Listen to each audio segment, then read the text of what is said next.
الحياة بحبنا للدعوة لله رب العالمين تطيب.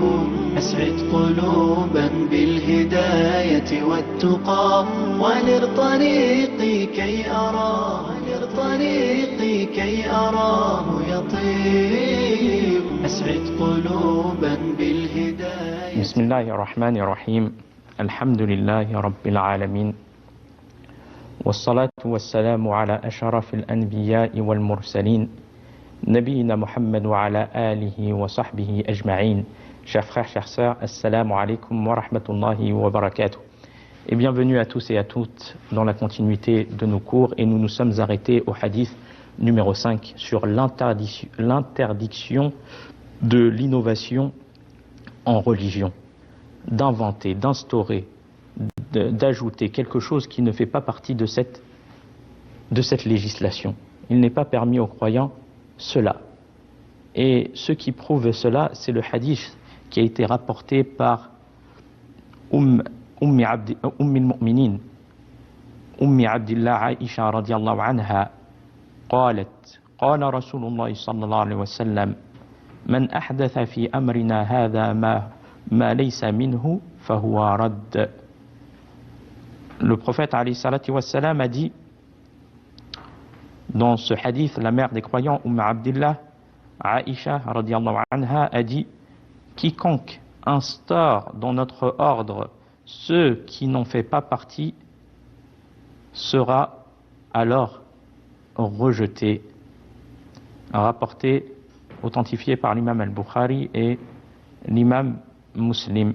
Et dans une autre version de l'imam Muslim, قال النبي صلى الله عليه وسلم من عمل عملا ليس عليه أمرنا فهو رد. Quiconque accomplit une œuvre que nous n'avons pas ordonnée, alors elle sera rejetée. Et ce hadith, tout comme le premier hadith que nous avons vu dans le début de cet ouvrage, font partie des bases de cette religion, font partie des fondements de cette religion, car ils incitent aux deux conditions d'acceptation des œuvres: la sincérité, al-ikhlas lillahi subhanahu wa ta'ala, la sincérité envers Allah subhanahu wa ta'ala dans l'adoration, ainsi que al-mutaba'a, le suivi du prophète alayhi salati wassalam. Donc le prophète alayhi salati wassalam a dit: quiconque instaure dans notre religion ce qui n'en fait pas partie, dans notre ordre ce qui n'en fait pas partie, sera rejeté. C'est-à-dire que son œuvre ne sera pas acceptée, car il a introduit ce qui ne fait pas partie de cette religion. Il a instauré une chose qui ne fait pas partie de cette religion. Et le fait que la personne instaure une chose qui ne fait pas partie, elle a commis une innovation. Car les sources d'acceptation, les conditions d'acceptation, comme le disent les savants sur cela, les savants de l'islam, les causes d'acceptation des adorations sont au nombre de deux. La première est la sincérité envers Allah. Et ce qui prouve cela, c'est le hadith du prophète alayhi salatu wa salam, le premier hadith que nous avons étudié: innamal a'malu binniyat wa innama likulli imri'in ma nawa. Que les adorations ne valent que par leurs intentions, et que chacun sera rétribué selon ses intentions, selon ce qui l'a poussé à accomplir cet acte d'adoration. Si c'est pour Allah subhanahu wa ta'ala, eh bien c'est une cause, et que ça a été fait de manière sincère pour Allah, eh bien c'est une cause que son œuvre soit acceptée. Quant au fait que cette œuvre soit faite pour toute autre intention, qui n'est pas la recherche de la satisfaction d'Allah et de la récompense de l'au-delà, eh bien, l'œuvre ne sera pas acceptée car il n'y a pas la condition de la sincérité. Tout comme le fait aussi d'associer à Allah subhanahu wa ta'ala dans l'adoration. Même si la personne a fait quoi que ce soit comme œuvre, comme action, mais elle associe à Allah, elle invoque autre qu'Allah subhanahu wa ta'ala, eh bien son œuvre, ses œuvres ne sont pas acceptées du fait qu'elle a associé autre qu'Allah avec Allah dans l'adoration. Et c'est le seul péché qu'Allah subhanahu wa ta'ala ne pardonne pas. Si la personne meurt sur cela, Allah subhanahu wa ta'ala, il dit Inna Allah la yaghfiru an yushraka bih wa yaghfiru ma duna dhalika liman yasha. Allah ne pardonne pas qu'on lui donne quelconque associé. Et il pardonne en dehors de cela à qui il veut. Bien évidemment, il y a des divinités qui sont présentes. Mais ces divinités, elles sont fausses. Elles n'ont aucune part et aucun droit dans l'adoration. C'est pour cela qu'on trouve un grand nombre de personnes qui disent La ilaha illallah sans avoir mis en pratique cette parole. Tout de même, la personne, par cela, ses œuvres ne sont pas acceptées. Une personne qui invoque les personnes dans les tombes, qui leur demande, qui leur implore secours, qui voue ce qui doit être voué à Allah seul, il le voue pour autre qu'Allah. Il sacrifie pour autre qu'Allah, afin que sa maison soit protégée, ou qu'il obtienne telle ou telle chose. Donc il sacrifie pour les djinns, il sacrifie pour autre qu'Allah subhanahu wa ta'ala. Cette personne, elle n'a pas compris la base de la parole La ilaha illallah. Nulle divinité ne mérite d'être adorée excepté Allah. C'est-à-dire le fait de rendre faux tout ce qui est adoré en dehors d'Allah. C'est pour ça qu'Allah subhanahu wa ta'ala, il dit dans son noble livre ذَلِكَ بِأَنَّ اللَّهَ هُوَ الْحَقِّ وَأَنَّ مَا يَدْعُونَ مِن دُونِهِ هُوَ الْبَاطِلُ وَأَنَّ اللَّهَ هُوَ الْعَلِيُّ الْكَبِيرُ. C'est ainsi qu'Allah est lui le vrai, alors que ceux qu'ils invoquent en dehors de lui, comme divinité ou autre, est le faux, et Allah est le sublime, le grand. Donc il est important que la personne apprenne qu'est-ce que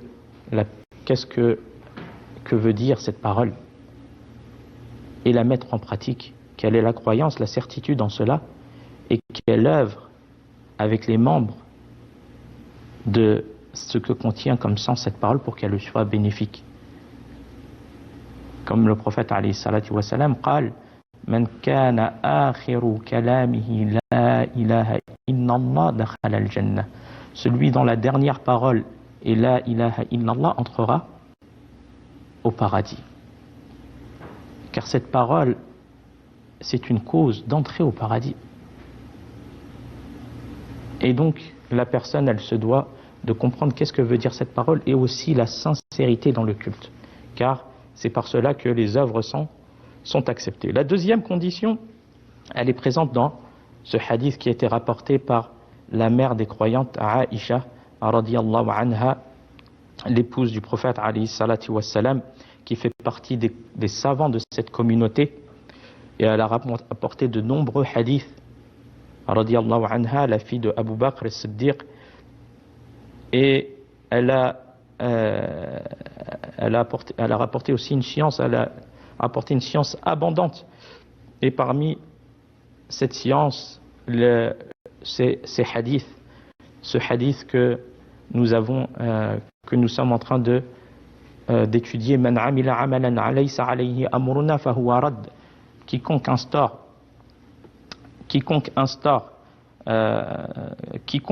accomplit une œuvre que nous n'avons pas ordonnée, alors elle sera rejetée, et cela incite au suivi du prophète alayhi salatu wassalam, al-mutaba'a, dans tout ce que le croyant accomplit. La personne, elle doit savoir si elle est en conformité avec la sunna du prophète alayhi salatu wassalam. Car cette religion est complète. Elle n'a pas besoin d'ajouts quelconques, d'apporter des ajouts. Car la religion, Allah Azza wa Jal, il l'a fait complète et elle a été parchevée. Comme Allah subhanahu wa ta'ala le dit dans son noble livre, Al-yawma akmaltu lakum dinakum wa atmamtu alaykum ni'mati wa raditu lakum al-islam dina. Aujourd'hui, j'ai parchevé pour vous, Allah subhanahu wa ta'ala, il dit dans son noble livre, aujourd'hui, j'ai parchevé pour vous votre religion. Et j'ai parfait pour vous mon bienfait. Et j'ai agréé pour vous l'islam comme religion. Donc, on tire comme bénéfice de ce hadith que la religion de l'islam est une religion complète et une religion parfaite. Donc, il n'est pas en droit que le musulman ajoute quoi que ce soit dans cette religion, et l'interdiction d'instaurer quoi que ce soit dans la religion, même si la personne a fait cela avec une bonne intention. Car beaucoup de personnes sont bien intentionnées, ils sont sincères dans leur culte, dans leur adoration d'Allah subhanahu wa ta'ala, mais ils ne sont pas en conformité avec la sunna du prophète alayhi salatu wassalam. Et comme le hadith le prouve, quiconque instaure dans notre ordre ce qui n'en fait pas partie, ce sera alors rejeté. Pourquoi? Car elle n'a pas rempli la deuxième condition, qui est être en conformité avec la sunna du prophète alayhi salatu wassalam. C'est pour ça, si la personne a fait beaucoup d'efforts, de nombreux efforts dans des adorations multiples, mais que cette adoration n'est pas en conformité avec ce avec quoi est venu le messager d'Allah alayhi salatu wassalam, eh bien, elle verra son œuvre rejetée. Donc c'est une fatigue sans aucun fruit, sans aucun profit. Et elle ne sera pas acceptée par Allah subhanahu wa ta'ala, quels que soient les efforts accomplis par la personne. Donc on voit en cela qu'il faut le suivi du prophète alayhi salatu wassalam dans l'accomplissement des œuvres. Et que si une des deux conditions n'est pas présente, la personne verra son œuvre rejetée et invalide. Et on tire profit par cela que cela prouve la nullité de toute innovation, quelles que ce soit ces innovations, et que la personne qui commet cela a commis un péché. Elle ne se rapproche pas d'Allah par cela. Bien au contraire, elle commet un péché par le fait d'innover dans la religion.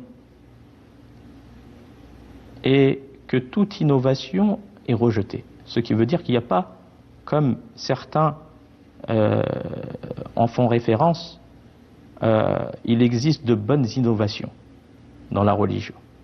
Il existe de bonnes innovations dans la religion. Quelles sont ces bonnes innovations dans la religion si le prophète alayhi salatu wassalam, il dit فَإِنَّ كُلَّ مُحْدَثَةٍ بِدْعَةٍ وَكُلَّ بِدْعَةٍ ضَلَالَةٍ. Ça, ce sont des paroles du prophète alayhi salatu wassalam. Celui qui suit le prophète alayhi salatu wassalam, voilà ce qu'il dit concernant les innovations. Alors, le prophète alayhi salatu wassalam, il a dit toute invention, tout ce qui est instauré qui ne fait pas partie de de la religion, toute invention est innovation. Et toute innovation est quoi? Est égarement. Donc, cela prouve qu'il n'y a pas de bonne innovation dans la religion. Mais malheureusement, certaines personnes essayent par cela, par ces terminologies-là, le fait de dire qu'il y a des bonnes innovations et le fait d'embellir les innovations pour les rendre licites aux gens et pouvoir instaurer ce qui ne fait pas partie de la religion. Tout comme par exemple l'innovation de célébrer l'anniversaire du messager d'Allah sallallahu alayhi wa sallam, en disant que c'est une bonne innovation. Et ce que cela prouve l'amour du prophète alayhi salatu wa sallam, le fait de célébrer l'anniversaire du prophète alayhi salatu wa sallam. Et là, on s'arrête à quelque chose. On se limite à la parole d'Allah, à la parole du prophète alayhi salatu wa sallam. Et ceux qui étaient le plus accrochés à la sunna du prophète alayhi salatu wa sallam. Chacun doit se poser cette question. Est-ce que le prophète alayhi salatu wa sallam, de son vivant, il a célébré son anniversaire pour que j'ai un argument devant Allah et devant les créatures de pouvoir faire cet acte? Eh bien la réponse, non. Est-ce que les compagnons qui étaient les plus assidus à la sunna du prophète alayhi salatu wa salam, que nous on l'est, dans le suivi, dans son secours, et qu'Allah subhanahu wa ta'ala a agréé. On dit on aurait peut-être un argument si les compagnons l'ont fait. Eh bien on voit que les compagnons n'ont pas fait cela. Et Abu Bakr est celui qui dit que la personne qui ne célèbre pas cet anniversaire, eh bien il n'a pas d'amour pour le prophète alayhi salatu wa salam. Donc on va dire que Abu Bakr, Omar, Uthman, Ali, parmi les plus grands compagnons, radiyallahu anhum, tout comme les meilleures générations, n'aimaient pas le prophète alayhi salatu wa salam parce qu'ils n'ont pas célébré son anniversaire. Eh bien on répond en disant que l'innovation n'est pas une preuve d'amour du messager d'Allah alayhi salatu wa salam. C'est pas par le fait que on fasse quelque chose de nouveau, qu'on instaure quelque chose de nouveau dans la religion d'Allah subhanahu wa ta'ala, or que comme nous l'avons cité, Allah subhanahu wa ta'ala, il a dit Al-yawma akmaltu lakum dinakum wa atmamtu alaykum ni'mati wa raditu lakum al-islam dina. Aujourd'hui, j'ai parchevé pour vous votre religion. Et parmi ceux qui est cause d'avoir parchevé la religion, l'envoi de ce messager alayhi salatu wa salam. Et le prophète alayhi salatu wa salam, il n'a pas ordonné de célébrer cela ou incité à célébrer son anniversaire, ni les compagnons, ni les meilleures générations. Donc, on voit qu'il y a quelque chose de nouveau, une chose inventée qui est pratiquée de notre actuel. Car Allah, il a dit aujourd'hui, j'ai parchevé pour vous votre religion, j'ai parfait pour vous mon bienfait, et j'ai agréé pour vous l'islam comme religion. Et la personne qui aime le prophète alayhi salatu wassalam, elle doit le suivre. Elle doit faire apparaître la sunna du prophète alayhi salatu wassalam dans ses actes d'adoration, dans le fait de se rapprocher d'Allah subhanahu wa ta'ala par la sunna du prophète alayhi salatu wassalam. Comme Allah il dit à ce sujet, قُلْ إِن كُنْتُمْ تُحِبُّونَ اللَّهَ فَاتَّبِعُونِي يُحْبِبْكُمُ اللَّهُ. Dit, si vraiment vous aimez Allah, suivez-moi. Suivez le prophète alayhi salatu wassalam. Allah vous aimera. En traduction rapprochée, ce qui prouve que la voie qui mène à ce qu'on ait la satisfaction d'Allah subhanahu wa ta'ala, comme l'ont eu l'agrément d'Allah qu'ont eu les compagnons du prophète alayhi salatu wassalam, c'est par quoi? Est-ce que c'est par le fait d'avoir célébré cet anniversaire ou par le fait d'avoir secouru le prophète alayhi salatu wassalam, avoir suivi la sunna du prophète alayhi salatu wassalam? Alors qui en est nous par rapport à ces nobles compagnons qui étaient assidus au suivi du messager d'Allah alayhi salatu wassalam? Donc la personne, elle doit s'arrêter à là. Elle doit s'arrêter à Allah et elle ne doit pas ajouter une chose qui soit cause pour elle que ses œuvres ne soient pas valides, du fait qu'il a instauré une chose qui n'est pas sur les ordres d'Allah ainsi que des messagers d'Allah alayhi salatu wassalam, mais l'amour du prophète alayhi salatu wassalam et par son suivi, le fait de suivre sa sunnah, d'adorer Allah subhanahu wa ta'ala selon sa législation et non pas selon nos passions. Et dans la version quiconque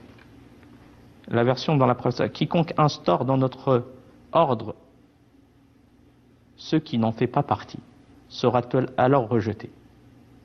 Donc c'est lui qui a été la cause de l'innovation, c'est lui qui l'a innové, qui a été à l'origine de cette innovation.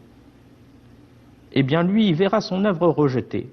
Mais celui qui accomplit l'innovation, c'est pas lui qui l'a instauré, c'est pas lui qui a été à l'origine, mais il a suivi les innovateurs. Eh bien, le deuxième hadith prouve aussi que son œuvre sera rejetée. Comme le prophète alayhi salatu wassalam a dit, quiconque accomplit. Dans le premier, quiconque instaure. Donc c'est lui qui est à l'origine, dans le premier hadith. Mais dans le deuxième, il accomplit. Donc il suit et il met en pratique ce qui a été innové dans la religion. Quiconque accomplit une œuvre que nous n'avons pas ordonnée, alors elle sera rejetée. Et ça amène la crainte à la personne. Et aussi, ça amène le fait de revenir aux sources avant de faire quoi que ce soit dans cette religion. Car là-bas, c'est l'interdiction dans les adorations. Là-bas, c'est l'interdiction. Jusqu'à ce qu'il te vienne une preuve que ça, c'est légiféré. Que ça, c'est légiféré. Tout comme une personne qui va prier pour Allah avec sincérité et amour pour Allah, il va prier la prière du Dhuhr, 5 unités de prière. Personne ne va accepter cela. Même si lui, il apporte quoi que ce soit comme argument. Moi, j'aime Allah et donc j'ajoute une unité de prière dans la quantité. Bien, à partir du moment qu'il a ajouté dans la quantité, il a ajouté dans une chose qui n'est pas légiférée. Elle est rejetée. Même si tu as un amour pour Allah subhanahu wa ta'ala, mais tu as ajouté quelque chose qui ne fait pas partie de la législation d'Allah subhanahu wa ta'ala. Eh bien, ça en est de même pour toute autre chose. Que ce soit des petites choses ou toute autre chose. La personne, elle doit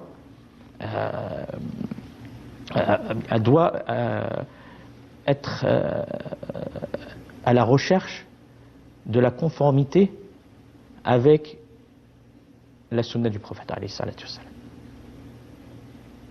Et aussi de prendre garde, de prendre auprès de gens à qui leur base religieuse, ce ne sont pas ces deux bases. Yani l'assiduité à la preuve. Yani ce qu'Allah a dit, ce que le prophète alayhi salatu wassalam a dit, ils sont accrochés à cela. Car ce sont nos bases vers lesquelles on chemine vers l'au-delà. Wa fil khitam hada wallahu a'lam wa sallallahu ala nabiyyina Muhammad wa salamu alaykum wa rahmatullahi wa barakatuh. بالهداية والتقى وللطريق كي أراه يطير